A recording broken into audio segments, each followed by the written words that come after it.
Yang sering kejadian di lapangan, kita pingin hasil cepat tapi lupa bangun pondasinya. Akhirnya pupuk ditambah, semprot ditambah, tapi respon tanaman malah makin turun.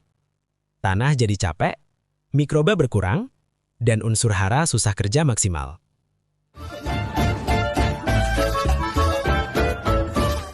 Kalian sering nggak nemuin kejadian kayak gini? Tanaman udah dipupuk rajin, udah disemprot rutin, tapi hasilnya malah nggak memuaskan. Bahkan ada yang makin nggak sehat. Sementara di sisi lain, ada tanaman yang kelihatannya perawatannya nggak terlalu ribet, nutrisinya juga dikasih sekenanya aja, nggak rutin-rutin banget, tapi kok justru tumbuhnya lebih sehat dan stabil. Awalnya, kita pasti refleks nyalahin pupuk atau pestisidanya. Mungkin dosisnya kurang, atau mereknya nggak cocok. Tapi lama-lama kepikiran, jangan-jangan masalahnya bukan di situ. Bisa jadi yang beda justru kondisi lahannya. Tanahnya mungkin lebih gembur, lebih subur, dan lebih siap nerima nutrisi, sementara yang satu sebaliknya. Soalnya, tanah itu bukan cuma tempat tanaman berdiri. Tanah itu sistem hidup yang ngatur air, udara, nutrisi, sampai mikroba di dalamnya. Dan kalau udah ngomongin kualitas tanah, ada satu hal penting yang sering banget kita lupain, yaitu asam humat. Asam humat itu senyawa organik aktif yang terbentuk dari pelapukan bahan organik dalam waktu yang sangat lama. Berasal dari sisa tumbuhan, akar tanaman, daun hutan, kayu tua, sampai gambut dan batuan organik alami seperti leonardit.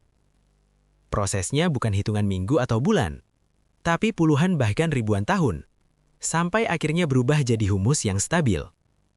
Makanya, asam humat bukan pupuk yang langsung ngasih makan tanaman.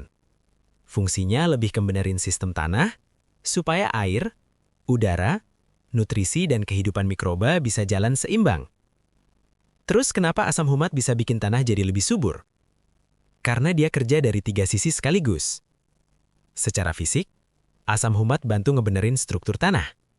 Tanah yang keras jadi lebih remah, tanah yang berpasir jadi lebih kuat nahan air. Alhasil, akar jadi lebih gampang tumbuh dan berkembang. Secara kimia, asam humat bantu ngikat unsur hara kayak nitrogen, fosfor, dan kalium, supaya nggak gampang hanyut atau nguap. Tapi nutrisi ini nggak dikunci mati. Disimpan sementara, lalu dilepas pelan-pelan sesuai kebutuhan tanaman. Dan secara biologis, asam humat juga jadi sumber energi buat mikroba tanah. Karena ngandung karbon organik aktif hasil pelapukan jangka panjang, mikroba jadi lebih hidup dan aktif. Mikroba inilah yang bantu ngurai bahan organik dan bikin nutrisi di sekitar akar jadi lebih gampang diserap. Itulah kenapa tanah yang udah dibenahi asam humat biasanya kerasa lebih hidup. Kalau asam humat diaplikasikan lewat kocor ke tanah, efeknya langsung kerasa di zona akar.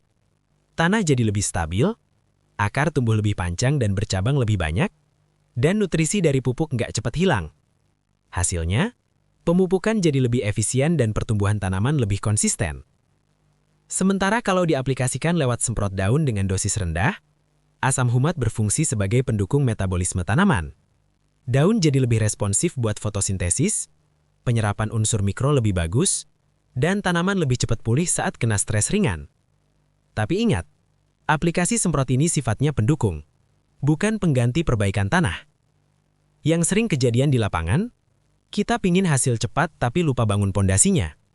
Akhirnya pupuk ditambah, semprot ditambah, tapi respon tanaman malah makin turun. Tanah jadi capek, mikroba berkurang, dan unsur hara susah kerja maksimal. Nah, disinilah peran asam humat kerasa banget. Bukan buat ngejar hasil instan, tapi buat balikin fungsi tanah supaya sistem alami di bawah permukaan bisa jalan lagi. Kalau tanahnya udah sehat, biasanya pupuk bisa lebih irit, tanaman nggak gampang stres, dan pertumbuhannya lebih stabil dari awal sampai panen. Jadi intinya, asam humat bukan solusi instan, tapi dia adalah fondasi kesuburan jangka panjang. Kalau tanahnya sehat, mikroba hidup, akar kuat dan nutrisi kerja optimal, tanaman bisa tumbuh lebih stabil dari awal sampai panen. Ngerawat tanah dengan benar itu artinya nyiapin hasil yang lebih baik. Bukan cuma hari ini, tapi juga buat musim-musim berikutnya. Kalau penjelasan di video ini kerasa bermanfaat dan nambah insight, jangan lupa klik like, subscribe channel ini, dan share ke teman-teman tani lainnya. Tulis juga di kolom komentar, tanaman apa yang lagi kamu rawat dan kendala apa yang sering kamu hadapi. Nanti kita bahas bareng di video berikutnya.